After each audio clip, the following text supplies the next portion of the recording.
వీళ్ళందరూ వాడిని దేవుడు అంటారు, బుద్ధి లేకపోతే సరే తేల్చి పారత్తా 2 నిమిషాలు అని ఆయన కిందికి దిగాడు. బ్రహ్మ కూడా ఒక్కోసారి జాతకం బాగుండదు, కుజుడు 6లోనూ గురుడు 3లోనూ ఉంటాడు. అటువంటిప్పుడు పొద్దున్నే భక్తిని చూసుకోకుండా వాడి కిందికి దిగుతూ ఉంటాడు. అనవసరం దిగాడు, వచ్చాడు. వచ్చి ఈ బృందావనంలో వచ్చాడు. వీళ్ళు ఏమిటో ఇక్కడ అన్నాలు తింటున్నారు, ఆడుకుంటున్నారు. చూస్తూ ఉంటే ఈయన ఈ ఎర్రాడా చూడు ఎలా ఉన్నాడు, గోచ కూడా పెట్టుకుని. వీళ్ళకి బుద్ధి లేదు, వాడికి అంతకంటే బుద్ధి లేదు. ఒకటి ఈయన దేవుడు తిరుగుతున్నాడు, చూపిస్తా అని చెప్పి అక్కడ కూర్చున్నాడు చక్కగా ఓ చెట్టు కింద.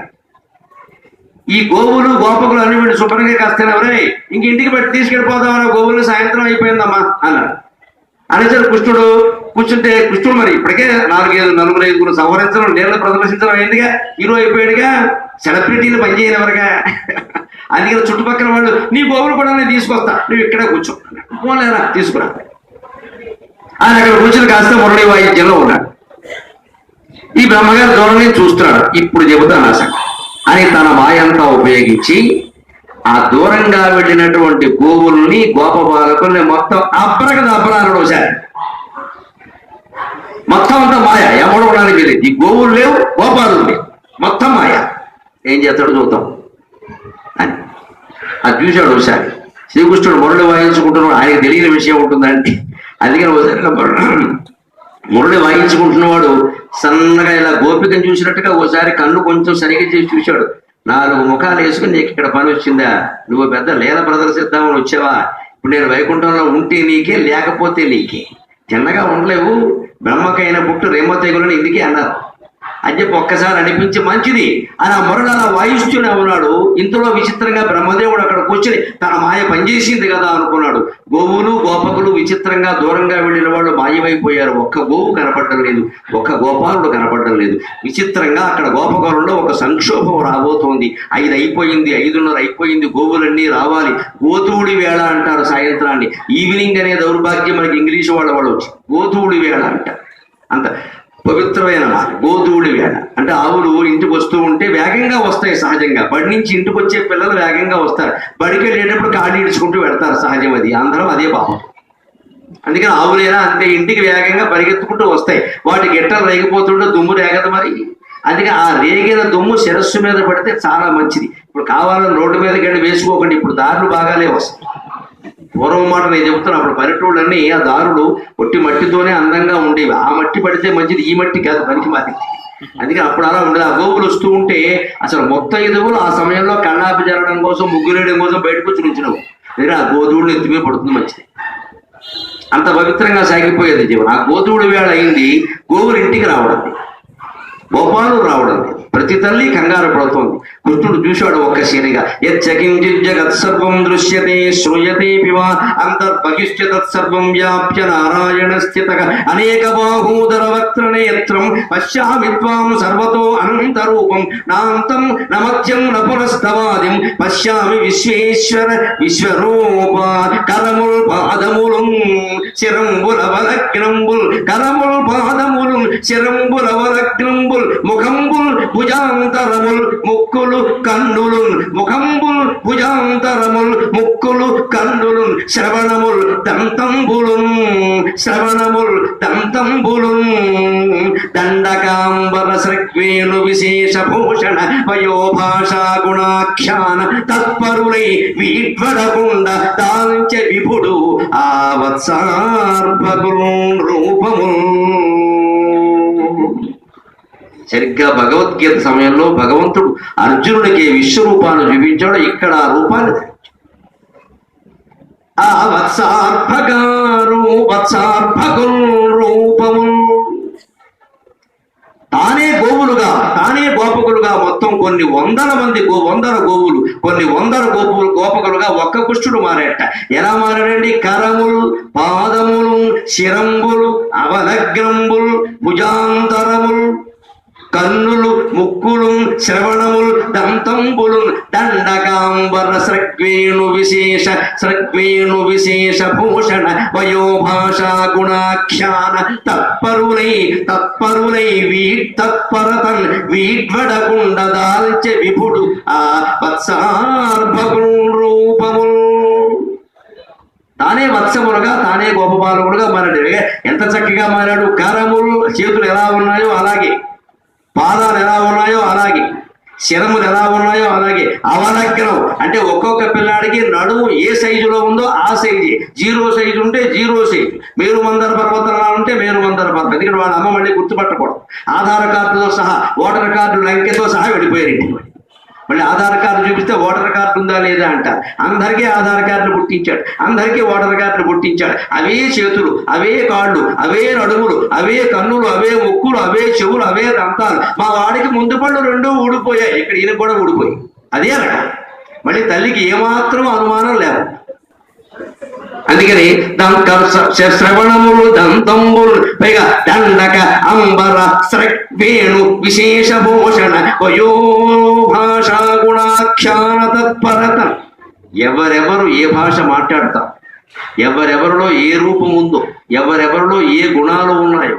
దండక వాళ్ళ కర్రలు, దండం 3 గోవులు కాసే కర్ర ఉంటుంది కదా, ఒకడికి పెద్ద కర్ర ఉంటుంది, ఒకడికి తూటి కర్ర ఉంటుంది. ఒకడు ఇంట్లో ఉండే అట్లగాడు పెట్టి కెడతాడు, వాడు గోవులు అటువంటివి పొడిస్తే కానీ నడవు.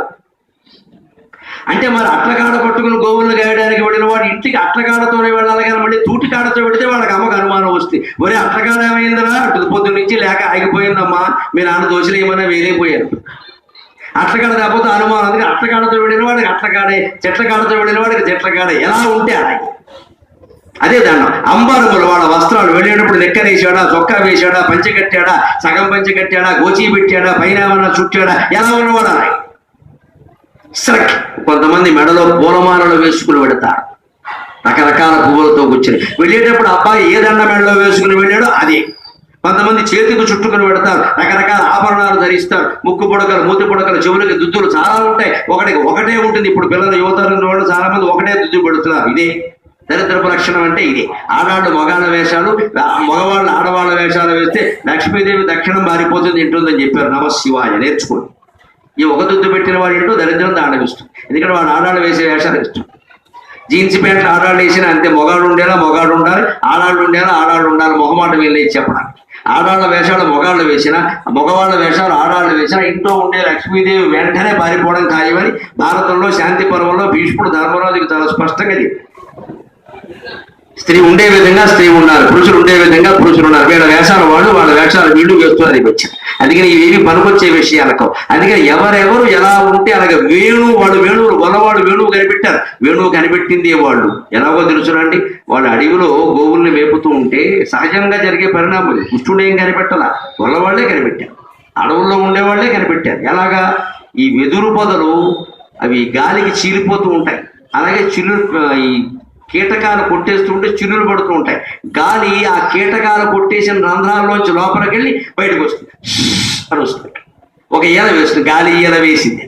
దాన్ని బట్టి ఈ గోపకులు అడవులో ఉండే గిరిజనులు కనిపెట్టారు. ఈ వెదురుగడ ఉండే రంధ్రాల్లో గాలి వెళ్ళి బయటకు వస్తే మధురనాదం వస్తుంది అనమాట. అక్కడి నుంచి వేణువు అనేది వచ్చింది. వేణువు అనే మాటకే వెదురు బద్ద అని అర్థం. వేణువు అంటే వెదురు, అంటే దాని వంశం అని కూడా అంటారు. వంశీకృష్ణ అంటే అర్థం అదే. వంశం అంటే వెదురుగా. దానికి మన వంశం ఎందుకు పోల్చారు? మన కుటుంబ పరంపరను కూడా వంశం అంటారు. అంటే వెదురుగడ కడుపులు మీరు గమనించండి. ఇంతవరకు వచ్చాక ఒక కడుపు, అక్కడి నుంచి మళ్ళీ ఇంకోటి, మళ్ళీ కడుపు, మళ్ళీ ఇంకోటి, మళ్ళీ కడుపు, మళ్ళీ ఇంకోటి. ఇది ముత్తాత, తాత, తండ్రి, కొడుకు, ఈ కడుపులు అనమాట వాడు అంతకంటే. అందుకని వంశం పెరగాలంటే ముందు కడుపు, తర్వాత కడుపు, అంతకంటే ఉంది. అందుకని వంశం పెరగాలి. అలాగే వంశం అనే అర్థం. ఆ వంశంతో తయారు చేసింది కాబట్టి వంశీ. అందుకే వంశీకృష్ణ, వంశీమోహన్ ఈ పేర్లన్నీ ఉంటాయి. వంశీ అంటే మొరడి, ఫ్లూట్ అని. అలాగే వాడు పట్టుకెళ్ళినటువంటి వేణువులు ఎలా ఉంటే కాలక్షేపానికి వేణువాయిద్యం. పైగా వేటాడేటువంటి కిరాతులు కూడా వేణువాయిద్యానికి నీళ్ళని ఆకర్షిస్తారు. నీళ్లు ఆ వాయిద్యం అంటే ఇష్టం, అప్పుడు వేటాడతారు. అలాగే వీళ్ళు పట్టుకెళ్ళి రకరకాల వేణువులు ఉన్నాయి. సద్వేణు విశేషభూషణ. కొంతమంది విశేషాభరణాలు ధరిస్తారు, వాడికి ఇష్టమైన మిగిలిన వాళ్ళు ధరించారు. మా అమ్మ నాకే చేయించింది అన్నట్టు అవి కూడా. అయితే వాళ్ళ అమ్మ అడుగుతుంది, మా వాడు కాదు.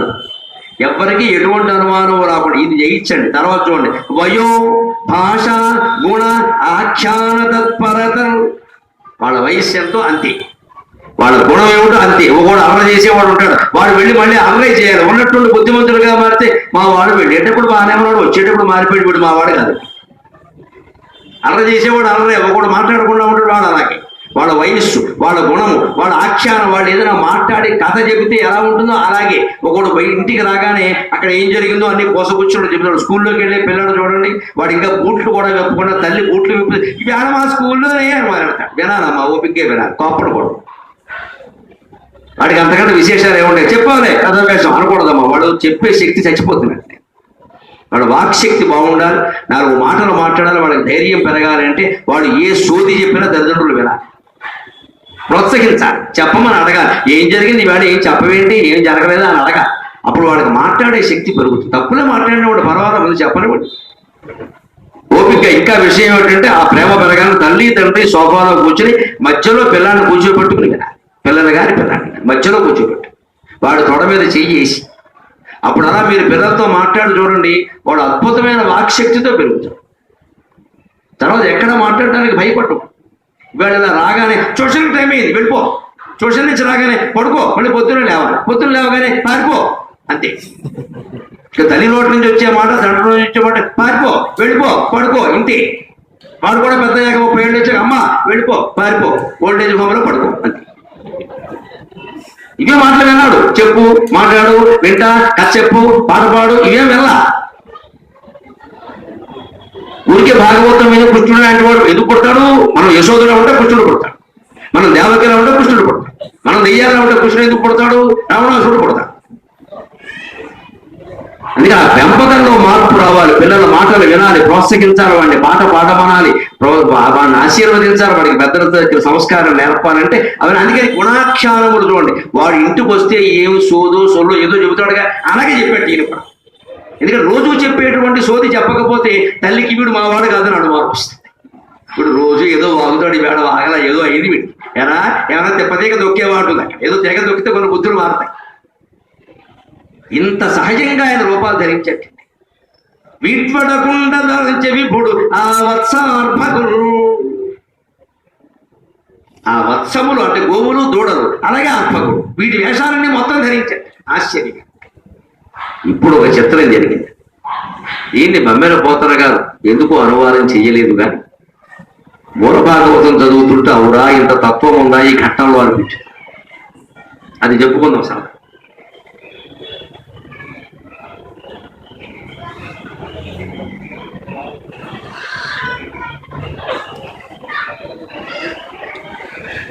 ఇక్కడ బ్రహ్మదేవుడు ఇక్కడే ఉన్నాడు. ఆశ్చర్యం, కృష్ణుడు అక్కడే ఉన్నాడు చెట్టు. ఈయన ఆయన చూస్తూనే ఉన్నాడు. ఎవడో పిల్లలు చూస్తున్నాడు నేను అనుకున్నాడు. పైనుంచి వచ్చినైనా నేను తెలియట్లా, ఇంకా గ్రహింపు ఎందుకు లేదో కూడా వ్యాసుడు చెప్పాడు. బ్రహ్మదేవుడు అంత వాడి గ్రహింపు లేకపోవడం ఏంటండి? ఉంటుంది. ఆయన అక్కడే కూర్చున్నాడు.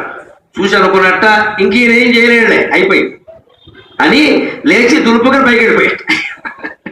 ఎందుకంటే ఆ మాయమైపోయాక గోవులు మాయమయ్యే, గోపకులు మాయమయ్యారు. ఈ పిల్లడు ఎక్కడ నోట్లో వేరేసి కూర్చున్నాడు, ఏం తెలియనట్టు ఆ వీడు ఇంతేలే, ఇంటికి వెళ్ళగానే వీళ్ళమ్మ వాయింపు ఖాయం, ఎడా పెడా అయ్యింది, చూద్దాం, ఇష్టూట నాకు చెప్తున్నారు ఇక్కడ అని వెళ్ళిపోయాడు. ఆశ్చర్యం ఏమిటంటే బ్రహ్మదేవుడు పైకి వెళ్ళాక ఏడాది కాలం జరిగిందని ఇలా మాయ గోవులు మాయ గోపకులతో కృష్ణుడు ఏడాది నడిపించాడు మొత్తం వ్యవహారం. బోగస్ కార్డులు సర్వీస్ చేసేవాడు లేరు కాబట్టి సరిపోయింది, మొత్తం నాటకం నడిచింది. ఆధార్ కార్డులో బోగస్ సర్వే ఉంటే దొరికిపోయావు. మొత్తం ఏడాది నడిచిందండి ఈ లీల. ఒక రోజు ఒక పూట కాదు, ఏడాది. ఈ ఏడాదిలో ఏం జరిగిందో వ్యాసుడు రాశాడు మూల భాగవతంలో. నేను చదివి ఆశ్చర్యపోయా, ఇంత గొప్పదా ఈ ఘటన. గోపీనాం మాతృత అస్మిన్ ఆసీత్ శ్రేహార్దికాం వినా, గోపీనాం మాతృత అస్మిన్ ఆసీత్ శ్రేహార్దికాం వినా, ఆసీత్ శ్రేహార్దికాం వినా పురాదబ్దం క్రీడంతం, పురాదబ్దం స్వస్మిన్ తు అస్తో స్తోకత మాయయా వినా, హరే స్తోకత మాయయా వినా, హరే స్తోకత మాయయా వినా, పురావదాబ్దం హరే స్తోకత మాయయా వినా. పురావత్ పూర్వంలాగే ఉంది వాళ్ళ ప్రేమ. కానీ గోపీనాం మాతృత అస్మిన్ ఆసీత్ శ్రేహార్దికాం వినా, ఈ గోవుల మీద ఈ దూడలను చూసిన ఆవులు, పిల్లలను చూసిన తల్లులు కూడా వాళ్ళకి ఇదివరకు ఉన్నటువంటి ఇష్టం కాకుండా ఒక అతీతమైన ఆరాధనాభావం కలుగుతుంది వాళ్ళ పిల్లల్ని వాడు చూస్తుంటే. అది చెబుతాడు వ్యాసుడు ఆశ్చర్యం. ఈ ఏడాది ఇదివరకటి స్నేహం కాదు, స్నేహార్థికం వినా అన్నాడు. స్నేహం వేరు, ప్రేమ వేరు. ఇష్టం వేరు, ప్రేమ వేరు. ప్రేమ చాలా గొప్ప పదార్థం. దయచేసి 16 ఏళ్ల నుంచి 30 ఏళ్ల మధ్య వయస్సులో ఉండే ఆకర్షణని ప్రేమ అనకండి, అది ద్రోహం, అది కామం అంటారు. ప్రేమికుల దినోత్సవంలో ఎవడు వాళ్ళ అమ్మని ప్రేమించుకుని తీసుకెళ్ళి ఇందిరా పార్కులో కూర్చోబెట్టడే, అది కాముకుల దినోత్సవం, ప్రేమికుల దినోత్సవం కాదు. అందుకే వయస్సులో ఉన్న ఆడాళ్ళు, వయస్సులో ఉన్న మగాళ్ళే తిరుగుతున్నారు. ఏ ముసలాళ్ళని ప్రేమించకూడదా? తల్లి పనికిరాదా ప్రేమించడం? తండ్రి అన్నగారు పనికిరాడా? వెళ్ళొచ్చుగా అన్నగారితోటి. అది కేవలం వయస్సులో ఉన్న వాళ్ళ మధ్య జరుగుతున్న కామవాంఛన గొడవ. అది శారీరక ఆకలి, అందులో మనస్సు లేనే లేదు. దాని ప్రేమికుల దినోత్సవం అంటే ప్రేమ ఇది. మనం అనుకునే కామము, స్నేహం, పైగా ఇష్టం వేరండి. రాగం వేరు, అనురాగం వేరు. రాగం అంటే ఇష్టం, అందుకే రాగద్వేషాలు ఉండొద్దంట. అనురాగం ఉండొద్దని ఎవరో చెప్పరు, అనురాగం ఉండాలంట. ఏమిటి తేడా? రాగం అంటే ఇష్టం, అనురాగం అంటే ముందు ఇష్టంతోనే ఎవరి మీద ఒక ఇష్టం ఏర్పడిన క్రమంగా అది ప్రేమగా మారాలి. అంటే మనం దేన్ని చూసి ఇష్టపడుతున్నామో అది ఆయనలో లేకపోయినా కూడా ప్రేమించాలి. ఆకారం చూసి ఇష్టపడ్డాం, ఒడ్డు పొడుగు బాగుంది, పవన్ కళ్యాణ్లా ఉన్నాడు, బాగానే ఉంది, ప్రేమించాం, పెళ్లి చేసుకున్నాం, బాగా. తర్వాత ఓ చెంప మాడిపోతే, ఓ ముక్కు ఊడిపోతే, ఓ కన్ను వదిలేస్తారా? చెవి ఏదైనా తెగిపోతే, కాలు ఏదైనా విరిగిపోతే వదిలేస్తారా? ఇది రాగాన్ని అనురాగంగా మార్చడం. ముందు ఇష్టపడడానికి ఏవో కొన్ని కారణాలు ఉంటాయి. ఆయన బాగా సంపాదిస్తున్నాడు అని ఇష్టపడ్డావు, బాగా. సంపాదించకపోతే వదిలేస్తారా? సంపాదనే ముఖ్యమా? అందమే ముఖ్యమా? అందంగా ఉందని ఒక అమ్మాయిని ప్రేమించాడు, పెళ్లి చేసుకున్నాడు. ఏదైనా ఒళ్ళు కాలిపోతుందండి, అగ్ని ప్రమాదం జరిగి ఆ బాధ్యత వదిలేస్తారా? ఏమైపోయినా అమ్మాయి ఎదుర్కొన్నట్టుగా లేవంటే ఈ అమ్మాయి కావాలని చేసిందా? ఈ విషయాలు కదా, ఆడపిల్లని కదా మగపిల్లని కన్నా అన్నదాన్ని బట్టి కూడా ఇష్టాలు మారిపోతున్నాయి కదా. అత్యంత దారుణం. ఎవరు కట్టారు? ఏమైనా అగ్రిమెంట్ ఇస్తారా? ఆడపిల్ల కానీ ఆవిడేం చేస్తుందంటే ఇంకో రహస్యం చాలా మందికి తెలుసు. ఆడపిల్ల కానీ మగపిల్లలు కానీ తేడా కాబట్టడానికి పూర్తిగా మగవాడే కారణం, ఆడవాడికి అసలు సంబంధం లేదు. అది ధర్మశాస్త్రం అంతే, XY క్రోమోజోములు కూడా అంతే. XY క్రోమోజోములు, Y క్రోమోజోమ్ ఉంటేనే మగవాడు పుడతాడు, లేదా పుట్టాడు. అది X అయితే ఆడవాళ్ళే. దానికి కారణం మగవాడు. శిక్ష ఏదైనా వేసుకుంటే వాడేసుకోవాలి. గర్భిణికి ఎలా వేస్తారంటే తల తప్పది. అసలు ఆ సంతానం మగ ఆడ అనేదంటూ స్త్రీకి సంబంధమే లేదు. విత్తనాన్ని బట్టి మొక్క ఉంటుందమ్మా. స్త్రీ ఎప్పుడు క్షేత్రం. మీరు భూమిని అంటే ఎలాగా? మీరు మామిడి విత్తనం నాటితే టెంక మామిడి మొక్కే వస్తుంది, తాటి విత్తనం నాటితే తాటి మొక్క వస్తుంది. విత్తనంలో ఉంటుందా తేడా, భూమిలో ఉంటుందా చెప్పండి? ఒకే తోటలో తాటి చెట్లు, మామిడి చెట్లు అన్ని రావడం లేదా? అంటే ఒకే క్షేత్రంలో ఆడపిల్లలు పుడతారు, మగపిల్లలు పుడతారు, రకరకాలు పుడతారు. వాళ్ళ బుద్ధులకు కూడా చాలా వరకు తండ్రి కారణం. ఎముకలు కానీ బుద్ధి కానీ తండ్రి నుంచి వస్తాయి. రక్తము, చర్మము తల్లి నుంచి వస్తాయి. శాస్త్రం, ప్రాచీన శాస్త్రమే చెప్పింది స్పష్టం.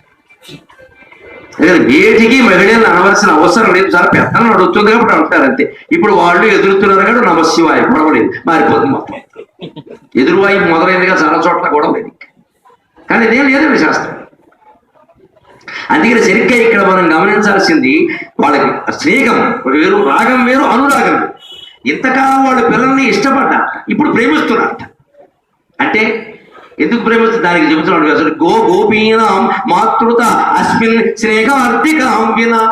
ఇదివరకు ఉండే ఇష్టం స్థానంలో వాళ్ళ మాతృత్వంలో గొప్ప ప్రేమ వచ్చిందండి. వదిలిపెట్టలేకపోతున్నారండి పిల్లల్ని. ఇదివరకు వదిలేసేవాడు, చచ్చిపోతున్నాం. మనం కూడా మన ఇంట్లో పిల్లలు చూడండి, కోపం చూడాలి, చచ్చిపోతున్నాం, పుట్టకపోయినా బాగుండేది అని రోజుకో 10 సార్లు అంటాం. పుట్టనప్పుడు నోములు చేసి చెట్లు పుట్టలు తిరిగేసి కన్నది మనమే. మన ఇష్టాలు ఇలాగే ఉంటాయి. మనం ప్రేమలు కావు, ఇష్టాలు. ఈ ప్రేమిస్తున్నాం అన్న దాంట్లో గొప్ప ఇష్టం ఉంది ఇక్కడ. ఆ ఇష్టం లేకపోతే ప్రేమించు. అందుకే ఇష్టాన్ని బట్టి ప్రేమించుకోవడం. ఇష్టానికి అతీతమైంది ప్రేమ. వాళ్ళకి ఆ ఇష్టానికి అతీతంగా ప్రేమించడం వచ్చింది. ఎందుకంటే అక్కడ ఉన్నది భగవంతుడు, సామాన్యుడు కాదుగా. ఈ గోవుల రూపాలు, పిల్లల రూపాలు ధరించిన ఆత్మ పదార్థం, పరమాత్మ పదార్థం. అది వాళ్ళ దగ్గర ఉంటే మామూలు ఇష్టాలు ఎందుకు ఉంటాయండి? విడిచిపెట్టలేని ఆసక్తి ఉంటుంది తప్ప. అందుకని ఏమిటో తెలియదు, అసలు మా పిల్లాడిని నాకు వదలబుద్ధి కావట్లేదమ్మా. ఇది వరకు వాడు ఏదో పాలు తాగానే వెళ్ళిపోతే వదిలేసేదాన్ని. ఇప్పుడు పాల కోసం కాదమ్మా, ఏమిటో వాడిని వదలబుద్ధి కావట్లే. అపూర్వమైన పరమాత్మ పదార్థం అందులో ఉంటే ఎలా వదిలిపెడతారండి వాళ్ళు? అది జరిగింది. వ్యాసుడు చెబుతున్నాడు. అస్మిన్ స్నేహార్థికాం వినా పురాదబ్దం స్వతు మాతృత హరే స్తోకం స్తోకత మాయయా వినా. ఇంతవరకు సంసారాల మాయలో ఉన్నారు వాళ్ళు. ఇప్పుడు నేరుగా పరమాత్మే వారి సంతానంగా మారడం వల్ల ఆ మాయ నుంచి విడిపడినటువంటి యోగులు వాళ్ళు ఆత్మ పదార్థాన్ని ఎలా ప్రేమిస్తారు అలాగే ప్రేమిస్తున్నారు. అల్పమైనటువంటి ప్రేమ కలిగింది. ఇది తేడా విశేషం. పరమాత్మ స్వయంగా రూపం ధరిస్తే అంటే ఏమిటండి? ఇప్పుడు మన రూపాలన్నీ ఆయనవి కాదు కదా, మనం ధరించాం కదా, అందుకే అనకండి. ఈ రూపాలన్నీ పరమాత్మవే అని మనం గ్రహించగలిగితే మన ఇష్టాలన్నీ ప్రేమలుగా మారతాయి, మన స్నేహాలన్నీ ప్రేమలుగా మారతాయి. అప్పుడు మనం భార్యని కానీ, భర్తని కానీ, తల్లిని కానీ, తండ్రిని కానీ, పిల్లల్ని కానీ వాళ్ళ లక్షణాలకు అతీతంగా ప్రేమించగలుగుతాం. అప్పుడు వాళ్ళు ఎలా ఉన్నా మనకేం బెంగ ఉండదు. మన బాధ్యత ఏదో మనం చేస్తాం, వదిలేస్తాం. ఇది గ్రహించాల్సిన విషయం. అంతేగాని పరమాత్మ వచ్చి ఇంద్ర శరీరాల్లో ప్రవేశిస్తాడు, అన్నాడు, ప్రవేశించే ఉన్నాడు, మనకి తెలియడం లేదు విషయం. ఇచ్చకించి జగత్ సర్వం దృశ్యతే శ్రూయతే భువ అంటే ఏమిటి? ఈ జగత్తులోనికి వినపడుతున్నది, కనపడుతున్నది మొత్తం నారాయణ స్వరూపం. అంటే ఇప్పుడు ఎదురుగా కనపడుతున్నది ఎవరు? మీకు నేనెవరు, నాకు మీరెవరు? ఆయన స్వరూపం కాదా? ఆ భావంలో మనం లేవంతే. నేను గరికపాటి నరసింహారావు అనే భావంలో మీరు ఉండడం కాదు, నేను కూడా ఉన్నాను. అందుకని అలాగే ఉంటాం. నేను మీరు అందరూ ఈ కనపడుతున్న చరాచర జీవరాశుల మైకు సహా, కుర్చీ సహా అన్నీ ఒకటే పదార్థం. ఏదో వ్యవహారం నడవాలి కాబట్టి ఈ భేదాలన్నీ ఉన్నాయనే భావనతో ఉంటే ఆనందంగా ఎందుకు ఉండమంటే ఉపన్యాసం అయిపోయినా ఆనందంగానే ఉంటాం, ఉపన్యాసం మొదలు కాకముందు ఆనందంగానే ఉంటాం, చెప్పేటప్పుడు ఆనందంగానే ఉంటాం. తర్వాత పారితోషికాన్ని బట్టి ఆనందాలు ఉండవు. చెప్పడమే ఆనందం, పారితోషికాలు ఎవరికి కావాలి? ఎన్ని ఇస్తే చెప్తారండి? దాంతో నడుస్తుందా? అది వారి సంతోషం కోసం వారు ఇచ్చుకుంటారు, కానీ మన దృష్టి దాని మీద ఉండకూడదు కదా. చెప్పడమే ఆనందం. ఇంత గొప్ప జ్ఞానం నేను పొందా, మీకు చెబుతున్నా. ఎందుకంటే ఆనందం ఏమిటి? ఇప్పుడు చెబుతున్నాడు ఇంకో మాట. తావదేత్యాత్మభూనాత్మమానేన తృప్యనేకస. సరిగ్గా ఏడాది గడిచిందండి మానవ లోకం లెక్క ప్రకారం. ఏడాది గడిచాక బ్రహ్మదేవుడు పరమ గర్వంతో కిందికి దిగొచ్చాడు. పరమ గర్వంతో. ఎందుకని అయింది? ఈసారికి అబ్దిగారు పెట్టేసి ఉంటారు సంవత్సరే కాలం, ఓనషాఢమాసి గారు అధికాషాఢం కూడాను పెట్టేసి ఉంటారు. మా ఆలయపక్షాలు భాద్రపద మాసంలో పెట్టేసి ఉంటారులే. మొత్తం తద్దినాల కంపెనీలు అన్ని బాగుపడి ఉంటాయి. ఇంతమందికి ఎందుకు గోపకు తక్కువ వాళ్ళ 200 మంది ఉన్నారు. 200 మందికి వరుసపడి తద్దినాలు మాసి గారు మొత్తం నెల మాసి గారు పెడితే మనం శుభ్రంగా ఆశ్రమాల వాళ్ళందరూ బ్రహ్మాండంగా సంపాదించుకుంటాం. పోన్లే బ్రహ్మకథ ఎంతసేపు బ్రాహ్మణులు బాగుపడ్డారు అనుకున్నాడు బాబు. అనుకుని బోర్డు డిమాండ్ వచ్చింది భోక్తలకి, వాళ్ళకి బాగుంది శుభ్రంగా అయిపోయి ఉంటుంది మాట. ఇప్పుడు ఆ కుష్ఠుడు ఎవడో తేలుస్తాను అని కిందకు వచ్చాడు. తావదేత్యాత్మభోగో ఆత్మమానేన ఆత్మమానేన తృప్యనేకస పురాదబ్దం క్రీడంతం దదృశే సకలం హరిం నారాయణాయ విద్మహే వాసుదేవాయ ధీమహి తన్నో విష్ణు ప్రచోదయాత్. తావదేతి ఆత్మభూ ఆత్మమానే తన లెక్క ప్రకారం వేసుకున్నట్ట. ఎంతసేపట్లో తిరిగి వచ్చాట? త్రుటి ఒక క్షణంలో వచ్చాట. ఏడాది తర్వాత రాలా. బ్రహ్మదేవుడు ఊరికే పైకి వెళ్ళి 1 నిమిషంలో కిందకు వచ్చాడు. కానీ ఆయనకు 1 నిమిషం గడిచేసరికి ఇక్కడ సంవత్సరం అయిపోయింది. మళ్ళీ ఉగాది పంచాంగం పచ్చడి మొదలైంది ఇక్కడ. ఇది సరిగ్గా దేవమానం మనుష్యమానం లెక్క. మనకు 1 సంవత్సరం గడిస్తే దేవతలకు 1 రోజు, అంతే కదా. మరి దేవతలకి 1 రోజు, మనకి 1 సంవత్సరం గడితే బ్రహ్మదేవుడికి 1 క్షణం. మరి దేవమానం వేరు, బ్రహ్మమానం వేరు. దేవతలకి సంవత్సరం గడిస్తే బ్రహ్మదేవుడికి 1 క్షణం, 1 నిమిషం 60 సెకండ్. మనకి 1 సంవత్సరం గడితే బ్రహ్మదేవుడికి 1 సెకండ్. అందుకని ఆయన పైకి వెళ్ళి త్రుటి, మనం త్రుటి కాలంలో అంటాం కదా, త్రుటిలో కిందికి దిగొచ్చాడు. కానీ ఇక్కడ అనేకసా, ఇక్కడ 1 సంవత్సరం అయింది. త్రుటి అంటే క్షణం, అనేకస అంటే సంవత్సరం. ఇక్కడ సంవత్సరం అయిపోయింది. ఈ సంవత్సరం కాలం కూడా కుష్ఠుడికి తప్ప బలరాముడు సహా మరెవ్వరికి ఈ గోవుల రూపంలో, గోపార్పకుల రూపంలో ఉన్నది సాక్షాత్ శ్రీ మహావిష్ణువే అన్న విషయం తెలియదండి. మాయయా వినా అంత మాయలో ఉంచి పరిచయం. కానీ అందరి హృదయాల్లో ఒక అపూర్వమైన ప్రేమ. గోవులు దూడను తాగి వెళ్ళిపోతున్నా సరే పట్టుకుని ఇంకాస్త తాగు అని దూడను పట్టుకుని వదలడం లేదు. గోవు మనుష్య జీవి, ఆ దూడ భగవంతుడు. దూడలో పరమాత్మ ప్రవేశించారు. ఆ గోవు మామూలుగానే, గోవు గోచి, దాని జీవ లక్షణం ఏదో అదే. దానికి పరమాత్మను చూస్తే విపరీత ఆకర్షణ. మనకు కూడా అంతిమంగా ఎప్పటికైనా సరే ఆత్మ గురించి చెప్పేటప్పుడు, భగవంతుడి గురించి చెప్పేటప్పుడు కథలు చూడండి, వద్దనుకున్న వాడికి కూడా వినాలని అనిపిస్తుంది, పరమ నాస్తికుడు కూడా. ఇవన్నీ వినడానికి చాలా బాగుంటాయంటాడు. ఒకడు ఎథియిస్ట్ ఉంటాడే నాస్తికుడు, వాడు నేను వింటానండి, ఎందుకంటే మోస్ట్ ఇంట్రెస్టింగ్. ఈ ఇంట్రెస్టింగ్ ఎందుకో ఒకసారి ఆలోచించుకుంటే తెలుస్తుంది నాస్తికత్వం. ఎందుకు బాగుంటున్నాయి? నువ్వు నమ్మని కథలు నీకెందుకు బాగుంటున్నాయి? అసలు లోపల అదే కోరుతోంది విషయం అని. వాడు పైకి చెప్పడు, మొహమాట పడి ఓడిపోయినట్టుగా ఉంటుందని చెప్పడు. లోపల ఉన్నది ఆత్మ, అది పరమాత్మ నుంచి వచ్చింది. అది ఎప్పుడు అక్కడికి వెళ్ళాలనే కూడదు. రామకృష్ణ పరమహంసనే ఒకడు అడిగాట వచ్చి, ఏమండి భగవంతుడు ఆత్మ సాక్షాత్కారం సులభంగా అయ్యే ఉపాయం చెప్పాడు, సులభంగా ఏమైనా పథకం ఉంటుందా? ఇలాగే అడుగుతారు చూసి చంపేసి. ఆయన కష్టపడి తెచ్చాడు 5 ఏళ్ళకి, వీడు చేయడు. వీడికి 20 నిమిషాల్లో అయిపోవాలి ఏమైనా పథకం. అందుకే మనం గురువు చుట్టూ తిరుగుతాం, మనం సాధన చెయ్యం. ఇక అక్కడి నుంచి వాళ్ళు ముట్టుకుంటే పుణ్యం, పట్టుకుంటే పుణ్యం, దర్శనం చేస్తే పుణ్యం అని మొదలెట్టాం మనమే. వాళ్ళు కూడా ఆ నాటకాలే మొదలెట్టారు. అలా చేయడే, ఏదో ఉపాయం చెప్పాడు, ఇంకొంచెం సులభం, ఇంకొంచెం సులభం అంటే ఇంకేదో చెప్పాడు. అది కూడా కష్టం, ఇంకా సులభం, ఇంకేం చెప్పాలి? ఒళ్ళు మండి ఆయన అన్నాడు, నేను చెప్పేది ఏది నీకు నచ్చట్లేదు, నువ్వు చేసే పనులు కొన్ని చెప్పాను. నాకు మొదటి నుంచి ఓ లక్షణం ఉందండి, ఎక్కడ వస్తువు అక్కడే పెడతానండి, నేను చోటు మారితే ఒప్పుకోను, మా ఆవిడికి నాకు అదే పెద్ద తగదా అన్నాడు. గ్లాస్ తీశారంటే గ్లాసులో ఒక చోట పెడతాను, అర్థం తీశారంటే మళ్ళీ అక్కడ పెట్టాల్సిందే. దువ్వెన తల తూకున్నాం అంటే మరి దువ్వెన ఇదివరకు ఎక్కడ ఉండదు అక్కడే ఉండాలి. తువ్వాలు స్నానం చేసి ఆరేశానంటే అక్కడే ఆరేస్తానండి, మళ్ళీ సరిగ్గా ఓ సమయానికి తీసేస్తాను. నాకు ఎక్కడ వస్తువులు అక్కడ పెట్టకపోతే ఒళ్ళు పడిపోతుంది. మంచిది, ఆ లక్షణం ఉంది కదా, అదే పని చేయి, నీకు భగవంతుడు కనపడతాం. అదే పని కొనసాగించేటప్పుడు వస్తువులు అనుకుని కొనసాగించము. ప్రతిదీ భగవత్ పదార్థం, దాన్ని అక్కడ పెడుతున్నా, దీన్ని ఇక్కడ పెడుతున్నా, దాని చోట్లో దాన్ని పెడుతున్నా, దాని చోట్లో దాన్ని పెడుతున్నా అనుకుని పెట్టమన్నట్ట. అలా అయితే ఎలా కనపడుతుంది అన్నట్ట. అసలు ఈ జీవుడు చోటు దేవుడేనయ్యా, వాడిని కూడా అక్కడ పెడతావు కదా ఎప్పటికైనా. ఈ వస్తువులన్నీ ఎక్కడదక్కడ పెట్టినట్టే జీవుడిని కూడా ఎక్కడ వాడిని అక్కడ పెట్టాలి కదా. వీడు ఎక్కడ వాడు అక్కడ వాడే, ఎక్కడ వాడు కాదు. ఈ జన్మలో ఇక్కడ వాడు, ఇంతకు ముందు జన్మలో వేరే చోట, వచ్చే జన్మలో వేరే చోట. వీడు అసలు స్థానం ఏది? వెంకటేశ్వర స్వామి సన్నిధి. అందుకని వీడిని కూడా అక్కడ పెట్టాలనే విషయం నీకు అర్థమవుతుందయా. నువ్వు ఉన్న లక్షణమే కొనసాగించు, కాకపోతే భగవత్ భావనతో చెయ్యి. ఆ తువ్వాలు పరమాత్మ స్వరూపమే, ఈ మైకు స్వరూపమే, నేను అంతే, ఇంట్లో వాళ్ళు అంతే, సమస్తము అంతా అనుకుని చేయి. నువ్వు చేసే పని చేయి, అదే భావంతో చెయ్యి. అప్పుడు చివరికి ఈ జీవుడు కూడా దేవుళ్ళలోనే కలుస్తాడయ్యా అన్నట్టు. అదేనా చేయాలి కదా, మనం ఆ భావనతో ఉండాలి.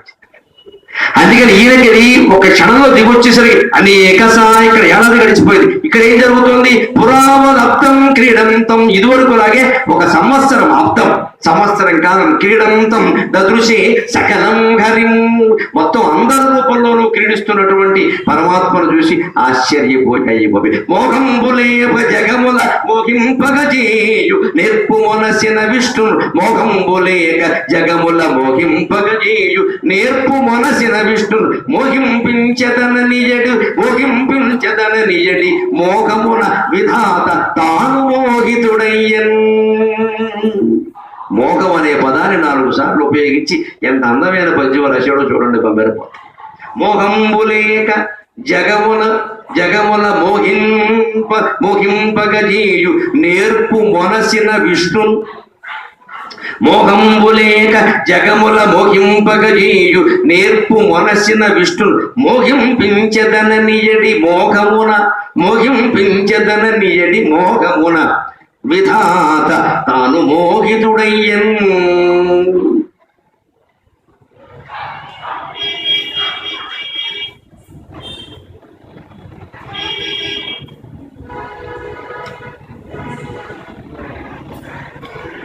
విష్ణువు జగత్తులన్నింటినీ ఎందుకు మోహింపజేస్తున్నాడు అంటే తనకి మోహం లేదు కాబట్టి గమనించండి. మనమేనా ఏదైనా సాధించాలంటే ముందు మనలో ఉండే మోహాన్ని తొలగించుకుందాం. మనం మోహంలో పడ్డామంటే ఎదుటివాడు లొంగరు. మామూలు వ్యవహారంలో కూడా తెలుసు. ఎవరినైనా చూసి మనం మోహంలో పడ్డామంటే మనమే వాళ్ళు కూడా తిరగాలి. ఇంకా ఫోన్ నెంబర్ ఇమ్మని మాట్లాడి SMS పంపించి ఇవన్నీ మొదలవుతాయి, అంతే కదా. వీడు కాస్త దృఢంగా ఉన్నాడు అనుకో, ఆడదైనా మొగాడైనా వాళ్ళే మొదలెడతారా. ఏదైనా ఒకరిని బుట్టలో వెయ్యాలంటే నువ్వు పడకుండా ఉండాలిగా, మనమే పడిపోతే ఎలాగా.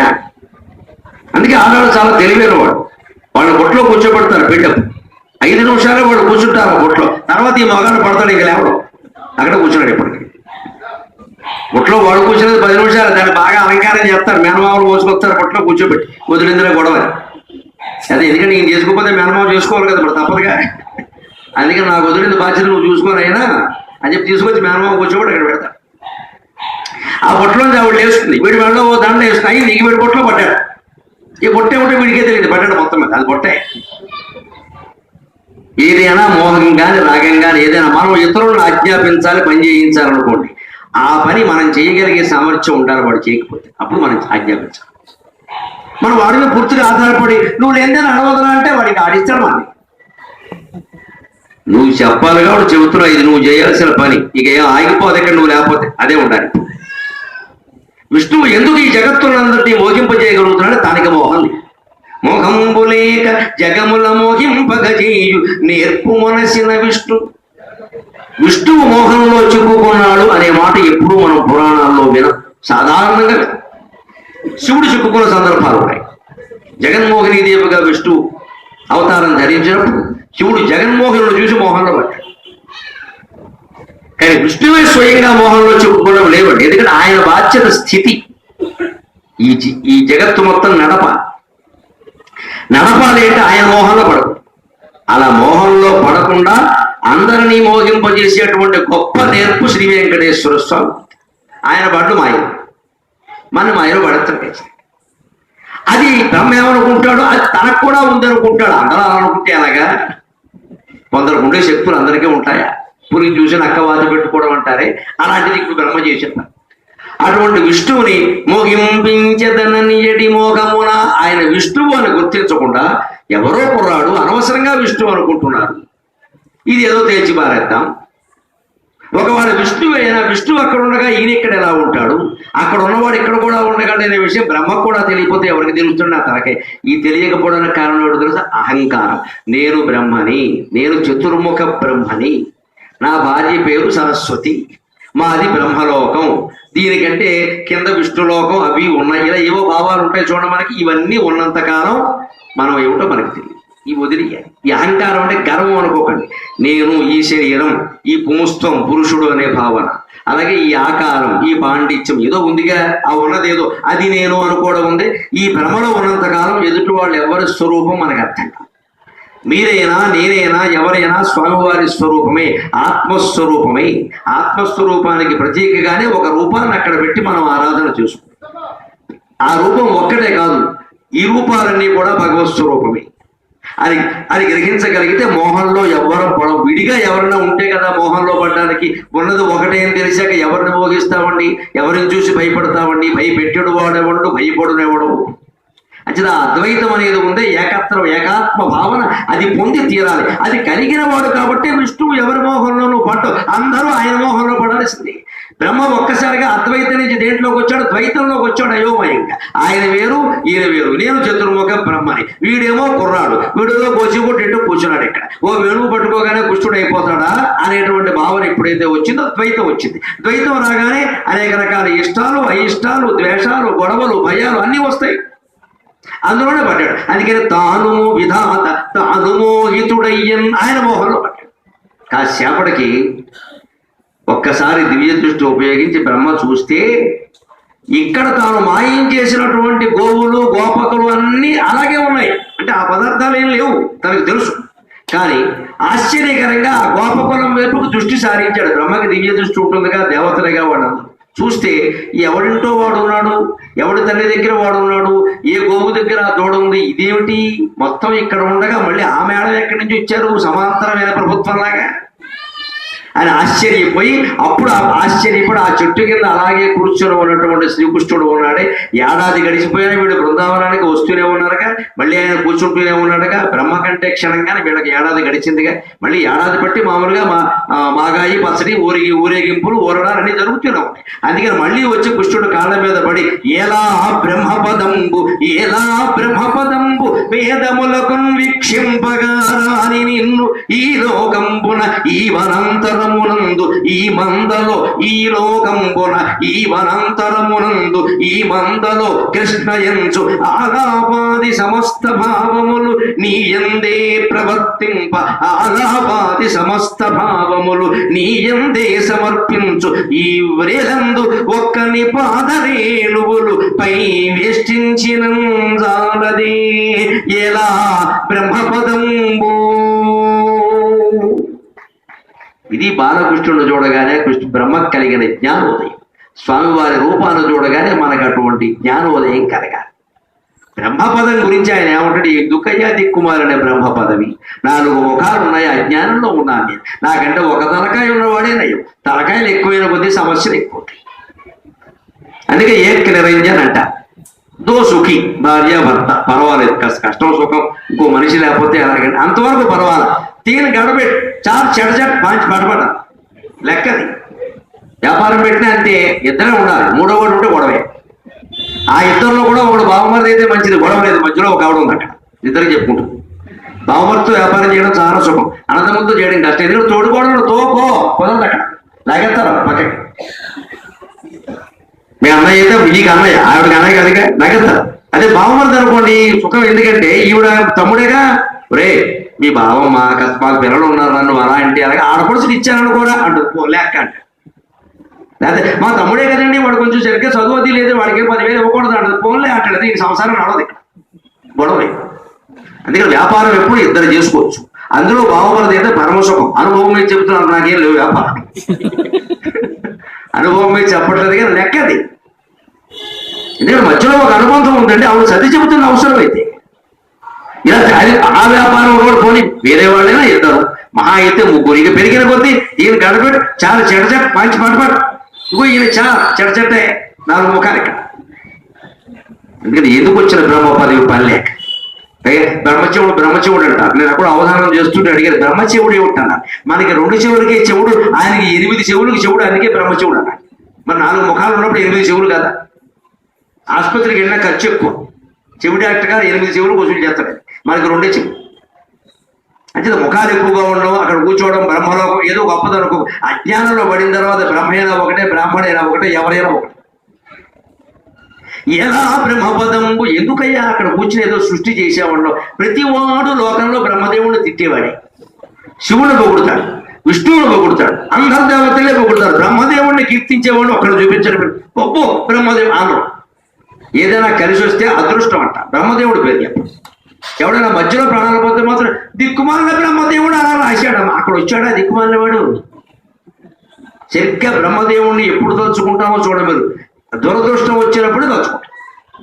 మరి అది నిజమైనప్పుడు ఏదైనా లాటరీలో 10 లక్షలు వస్తే అపూర్వమైనటువంటి బ్రహ్మదేవుని దయ వల్ల 10 లక్షలు వచ్చిన ఒక్క మనిషి అంటే ఇలా అదృష్టం ఉంటాడు. అదేమిటో దాని రూపమే లేదు, అదృష్టం. మరి అది అదృష్టమైనప్పుడు ఇది కూడా అదృష్టమేగా. బ్రహ్మదేవుడు లాక్కొస్తాడు శివుడు. ఇది పాపం ఎందుకు వచ్చిందండి? శివరాత్రి నాడు అబద్ధం ఆడడం వల్ల వచ్చింది. అబద్ధం అంత ప్రమాదం, చాలా తేలిగ్గా తీసుకుంటాం అనమాట. 18 నెలలు కష్టపడి 8 ఏళ్ళు కష్టపడి 200 సాక్ష్యాలు సేకరించి మొత్తం మీద శిక్ష ఇస్తే ఏడాది తినకుండా 76 మందిని మార్చేశారు. మొత్తం కోర్టు తీర్పు మారిపోయింది. వ్యవస్థ ఎలా ఉందో అర్థం కావట్లా. ఇదే అబద్ధాలండి. దెబ్బకు మార్చి మారేశారు మొత్తం. వాళ్ళందరినీ సాక్ష్యాలు సేకరించడానికి 18 ఏళ్ళు పట్టింది. ఫుట్పాత్ మీద మనుషులు చెప్పేస్తే దానికోసం శిక్ష చేయడానికి 7 ఏళ్ళు 8 ఏళ్ళు పట్టింది, ఇంకా ఎక్కువ కూడా. దెబ్బకి అరగంటలో కొట్టేశారు మొత్తం, ఇంటికి వెళ్ళిపోయి. వ్యవస్థ ఎంత బాగా ఉందో అర్థం కావట్లా, డబ్బు ఎంత బాగా పనిచేస్తుందో తెలియట్లా. ఇదే అబద్ధాల ప్రపంచం. పంటలు ఎందుకు పండుతాయండి? వర్షాలు ఎందుకు కురుస్తాయండి? పంటలు బాగా ఎదిగాక రాలిపోవడానికే వర్షాలు కురుస్తాయి. అకాల వర్షం మామిడికాయలు రాలిపోయి, అకాల వర్షం మనం కూడా రాలిపోతాం. అందుకని సత్యం అనేది అంత గొప్పది. బ్రహ్మదేవుడికి సైతం శిక్ష వేసింది ఈ జాతి అబద్ధం అంటే. శివుణ్ణి చూడకుండా చూశానని చెప్పాడు. అదే విష్ణువుకి పడలేదు, ఎందుకంటే ఆయన ఒప్పుకున్నాను, నేను చూడలేదు అన్నాడు, గొడవలేదు. నేను ఒప్పుకోలేదు, అహంకరించాడు. నేను చూశాను అన్నాడు. పైగా మొగలుపు పెట్టా, సెల్ఫీ తీసా, ఇవన్నీ ఎందుకు ఇక్కడ సెల్ఫీ తీసేది. అది శుభ్రంగా వేసేసాడు శివుడు. అబద్ధాలతో మొగలుపు మళ్ళీ నీకు సాక్ష్యం, ఓ నిన్ను గోవుని మొగలుపు అని మొత్తం వేసేస్తున్నాను. అందరికీ తరువు శాపం ఇచ్చాడు. ఇంకా గోవు మొదలకు కొంచెం తక్కువ. బ్రహ్మదేవుడు కనుక నేను ఎవడు పూజ చేయడు, నీకు ఎవడు గుడి కట్టడు, పైగా తిట్టుకుంటారు. అదే జరుగుతుంది విచిత్రంగా. ప్రత్యక్ష నిదర్శనం. ఎంత అదృష్టం కలిసి వచ్చినా బ్రహ్మదేవుడు పొగిడేవాడు ఒక్కడేడు. అందుకే ఎలా బ్రహ్మపదంబు, ఎందుకంటే పంచాయతీ బోర్డు సర్పంచ్ అయ్యి ఈ బ్రహ్మపదం మనకెందుకు వచ్చింది? అజ్ఞానంలో మునిగిపోయి అసత్యాలు అడిగిన తర్వాత దేనికయ్యా బ్రహ్మపది? వేదములకు వీక్షింపగారా అని నిన్ను, వేదములు 4 చదివిన వారికి కూడా, వేదాంతములు చదివిన వారికి కూడా, మహత్తరమైన ప్రవచనాలు చేసే వారికి కూడా, గ్రంథాలు అవలోడనం చేసేసాం, తర్కశాస్త్రం చదివాం, వ్యాకరణం చదివాం, వేదాంతం చదివాం అని చెప్పే వారికి కూడా వీక్షింపగారా అని నిన్ను, ఏమండి మీరు భగవంతుడు చూశారంటే అబ్బే అది కష్టమయ్యా అనేవాళ్ళమేనమ్మా మేమంతా. మరి ఇవన్నీ చదివిన దేనికి? మీరు ఇన్ని చదివినా కనపడినప్పుడు ఎందుకే చదువు అంతా వృధా కదా. ఊరికే లోకంలో పేరు, ప్రతిష్ట, గౌరవం, పళ్ళు, పంచెలు, పారితోషికాలు, పాదాభివందనాలు దీనికోసం. వేదములకు వీక్షింపగారాని నిన్ను, వేదములు చదివిన వారు, వేదాంతములు చదివిన వారు కూడా నువ్వు కనపడవయ్యా. ఆత్మసాక్షాత్కారం అనుభూతికి సంబంధించిన విషయం, విద్యకి సంబంధించిన విషయం కాదు. అది అనుభూతి చెందాల్సిందే. అనుభూతి చెందితే ఏం చెప్పలేం, మాటలేం లేవు దానికి. మాటలతో వర్ణించలేని పదార్థం. మాట మొదలైంది అంటే మంచి ఉంటే చెడ్డ, సత్యం ఉంటే అసత్యం, ప్రతి మాటకి వ్యతిరేక పదాలు ఉన్నాయి. అది వ్యతిరేకాల కంటే అతీతం. దాని గురించి దీంట్లో ఎలా చెప్తావు? సాధ్యం కాదు. శ్రీ వెంకటేశ్వర స్వామికి దయ ఉంది అని మీరు అన్నారు. ఇంకోటి అంటాడు నేను 100 సార్లు దండం పెట్టాను, దయ లేదంటే. వాడి భావం వాడిది కాదంటే ఎలాగా? వాడి దృష్టిలో దయ లేదు. ఆయన స్త్రీ అనుకుంటే ఇంకోటి పురుషుడు అంటాడు. ఆయన స్త్రీ పురుషుడు ఎలా తెలుస్తారంటే ఆ విషయం. స్త్రీలు ఆయన కాదా? స్త్రీలు భగవంతుడి కంటే వేరుగా ఉంటారు. సాధ్యమే? అది కాదే. అది ఏం చెప్తారు మీరు? అలా అనడానికి ఏం లేదు అసలు. ఇది పదార్థం. అందుకని వేదములకు వీక్షింపగా అలాగా ఎవ్వరికీ అందకుండా నిరాకారము నిరంజనంగా ఉండేటువంటి నువ్వు ఈ లోకంబున, ఈ వనాంతరమునందు, ఈ మందలో ఇక్కడికి వచ్చావా? ఈ అడవి దొరికిందా నువ్వు రావడానికి? ఎంతకంటే ఒక గొప్ప ప్రదేశమేనా లేదా? 10 మంది వస్తారా ఇక్కడికి? ఎవరు వస్తారా? ఎక్కడున్నా ఏమిటయ్యా? ఈ ఈ మందలో పైగా పశువుల మంద దొరికిందా? నేను భగవంతుడిని, నేను అవతరిస్తున్నా అంటే మొత్తం కార్పొరేట్ శక్తులన్నీ అంబానీ సహా మొత్తం ఎదురుగా ఉంటారు. అక్కడ మా ఇంటికి రండి, మా ఇంటికి రండి, మేము ఏసీ రూమ్ ఇస్తాం, కూర్చోబెడతాం, మీకు ఆరాధన చేస్తాం, ₹1 పెట్టి గుడికెడతాం రారండి. అవన్నీ మానేసి అడవిలో ఏమిటయ్యా? ఈ మందలో పైగా పశువుల మందలో, ఈ లోకంబున, ఈ వనాంతరమునందు, ఈ మందలో ఎవరితో ఉంటున్నారు? కృష్ణ ఎంచు ఆలాపాది సమస్త భావములు నీ ఎందే సమర్పించు. వీళ్ళెవరో పని నిన్ను గౌరవించారా? ఒకడు కృష్ణ అంటాడు, ఒకడు కిట్టిగా అంటున్నాడు. వాడు ఇష్టం, వాడికి అదే గిట్టుబాటు. ఒరే కిట్టిగా అంటాడు. పైగా వీళ్ళు ఆటలు ఆడుకుంటారు. ఎలాగంటేట ఎవరు ఓడిపోతే వాడు ఒంగోవాళ్ళట, వాడి మీద గెలిచిన వాడు ఎక్కుతట. కృష్ణుడు కావాలని ఓడిపోయేవాడు విచిత్రంగా, ఎవడో నెత్తిమీ ఎక్కించుకునేవాడు. ఆ తత్వం తెలిసిన మహానుభావుడు నారదాదు చూసి వీడెంత అదృష్టవంతుడు, రా కృష్ణుడు నెత్తిమీ ఎక్కాడు. గుర్రం అంటారు కదా, మనిషి గుర్రంలా ఉంగుంటాడు, వాడి మీద వీడు కూర్చున్నప్పుడు వెళ్ళాలి, ఎన్ని మైళ్ళైనా వెళ్ళాల్సింది. అలాంటి అదృష్టం పట్టింది కొందరు గొప్ప పనికి. అది చూశాడు బ్రహ్మదేవుడు, వీళ్ళెంత అదృష్టవంతులయ్యా. నువ్వేమో వాహనమా? గరుత్మంతుడు వాహనంగా కలిగిన నువ్వు వాహనమా? నీ మీద వాడు ఎక్కి కూర్చోవడమా? గొప్ప బాలకుడు. వీడు ఎన్ని జన్మల పుణ్యం చేశాడయ్యా. ఈ వనాంతరమునందు, ఈ మందలో కృష్ణయంచు అలాపాది సమస్త భావములు నీ ఎందే సమర్పించు. అందులో పొగిడిన వాడు కాదమ్మా, తిట్టిన వాడు ఉన్నారు, దెబ్బలాడిన వాడు ఉన్నారు, కృష్ణుడు జుట్టు పట్టుకు లాగిన వాడు ఉన్నారు, కబడ్డీ ఆడిన వాడు ఉన్నారు, వేళ్ళు కాళ్ళు విరిచేసిన వాళ్ళు ఉన్నారు. ఏదైనా వాళ్ళు పరమాత్మతోనే చేశారు. అంటే సారాంశం, మనం ఏ పని చేస్తున్నా అది భగవంతుడికి సంబంధించిన పని అనుకుని చేయాలి. చచ్చిపోతున్నాం, వంట చేయలే కదా, చచ్చిపోతున్నాం, ఇక్కడ ఏమీ లేవు అనుకుని చేస్తే చచ్చిపోవడమే ఉంటుంది, వంట ఉండదు. తినేవాడు, తిని పెట్టేవాడు, అందరూ సత్కర్త సత్కృత సాధుర్జన్ను నారాయణో నరక. సత్కర్త సత్కారం చేసేవాడు, సత్కృతగా సత్కరింపబడేవాడు. రెండు నారాయణ స్వరూపమే. తేడాలు ఎందుకుంటాయి? ఏదొచ్చినా అది ఆయనే, ఇది ఆయనే. స్తవ్యస్తవ ప్రియ స్తోత స్తుతి స్తోతారణ ప్రియ. స్తవ్యగా స్తోత్రం చేయబడేవాడు, స్తోత్రం చేసేవాడు, స్తుతికి మధ్యలో ఉండే స్తోత్రం, 3 ఆయనే. ఇప్పుడు కర్తాకర్మక్రియ ఎక్కడున్నాయి? విష్ణు సహస్రమే మీకు ప్రమాణం, చదువుతులంగా పక్కనే. అందుకే విష్ణు సహస్రమమ్మ చాలా సావకాశంగా శాంతంగా చదవాలి. ఇక్కడ ఆయన రాఘవ గారు అన్నగారు చదువుతుంటే వింటా, రామకృష్ణ గారు నాకు ఘంటసాల పాడినట్టుగా ఉంటుంది. ఎంత అందంగా, ఎంత చక్కగా, ఎంత సావకాశంగా చదువుతాడు. ఒక్కోసారి అది వింటుంటే కాసేపు ఆపేయండి వింటానంట, అంత బాగా చదువుతాడు.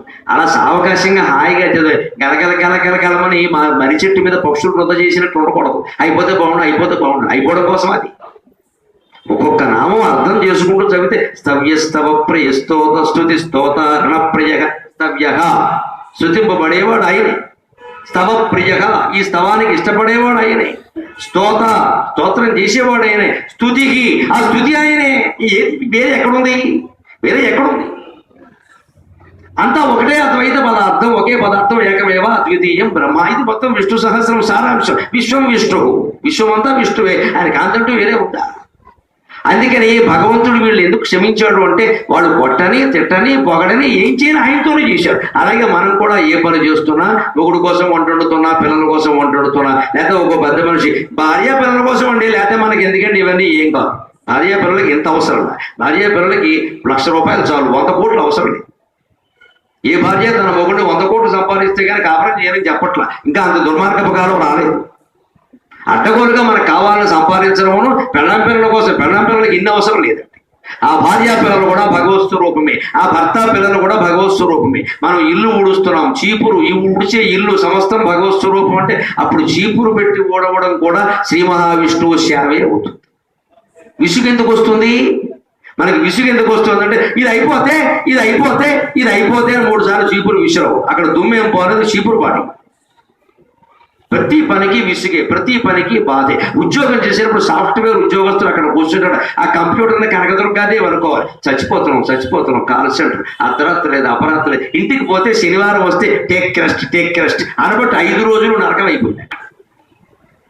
ఇక్కడ ఉన్నా అక్కడ ఉన్నా ఒకే ఒక భగవత్ స్వరూపంగా, ఆ యంత్రాన్ని కూడా భగవత్ స్వరూపంగా భావిస్తే ఒకవేళ అది ఆగిపోయింది దాని అంతది మంచిది. 2 నిమిషాలు విశ్రాంతి దొరికింది, నమశివాయ అనుకుందాం, అంతే, మళ్ళీ పనిచేస్తుంది. అవుతుంది యజమాని పని చేయిస్తాడు. ఆ విసుక్కోవడం, ఆందోళన, గొడవలు, చికాకులు, ఇలా గుద్దేయడం పట్టుకుని చెయ్యి విరిగిపోయింది, అదేం బాగుపడదు. మరి ఈ గుద్దేయడం వల్ల బలం విరిగింది, మళ్ళీ దాన్ని బాగు చేసుకోవాలి. క్రోధకృత్కర్త విశ్వబాహుర్ మహీధరగా, క్రోధాన్ని హరించేవాడు ఆయనే. క్రోధం కలిగించేవాడు ఆయనే. క్రోధకృత్ ఆయనే, క్రోధ ఆయనే. ఏమిటంటే అర్థం? ఈ చవితే పుణ్యం అంటే నాకు అర్థం తెలుసుకోకుండా క్రోధం కలిగించేవాడు ఆయన, క్రోధాన్ని హరించేవాడు ఆయన. అంటే మన కోపం వచ్చింది, ఆయనే కలిగించాడు. కాసేపటికి ఆయనే హరిస్తాడు, కంగారు ఒప్పుగా మాట్లాడదు, ఊరుకో. ఈ విష్ణు సహస్రాన్ని ఇలా ప్రతి నామాన్ని మనం అర్థం తెలుసుకుని ఆ పనులు చేస్తున్నప్పుడు ఆ నామం గుర్తు రావాలి. అప్పుడు ఆ పని ప్రశాంతంగా, అది విష్ణు సేవ. ఏదో విధులు కాదు, విష్ణు సేవ. అప్పుడు ఆనందంగా ఉంటుంది. అలాగా ఆలాపాది సమస్త భావములు నీ యందే సమర్పించు ఈ వ్రేలందు. వ్రేలు, మన ఈ వేలును కూడా వ్రేలు అని అంటారు. కింద రావత్తు ఉంటుంది, మనం వేరు అంటున్నాం. వేరు అంటే థౌజండ్స్, అక్కడ రావత్తు పెట్టకూడదు. కానీ వ్రేలాడడం, వ్రేలు. అలాగే ఈ వ్రేలు, రేపల్లి, వే కింద రావత్తు ఉంటుంది. అది బరుగుబడిలో రేపల్లి అయింది, గుంటూరు దగ్గర ఉంది. ఆ రేపల్లి అంటే గొల్లవాళ్ల పల్లి. ఈ ప్రేరందు అంటే ఈ గొల్లవాళ్ళయ్య ఒక్కని బాధ రేణువులు పై వేష్టించినది. ఆ దేవలోకంలో పడి ఏడుస్తున్నాను కానీ అస్తమాను వాడు ఎవరో రావడం, ఒత్తుకోవడం, మళ్ళీ విష్ణులోకానికి వెళ్ళడం, నేను పుట్టమడం, ఎలా ఏడుస్తున్నాను కానీ నీ కోసం ఇక్కడ వీళ్ళందరూ ఉన్నారు, వీళ్ళందరూ నీతో ఆడుకుంటారని నేను గ్రహించలేకపోయానయ్యా.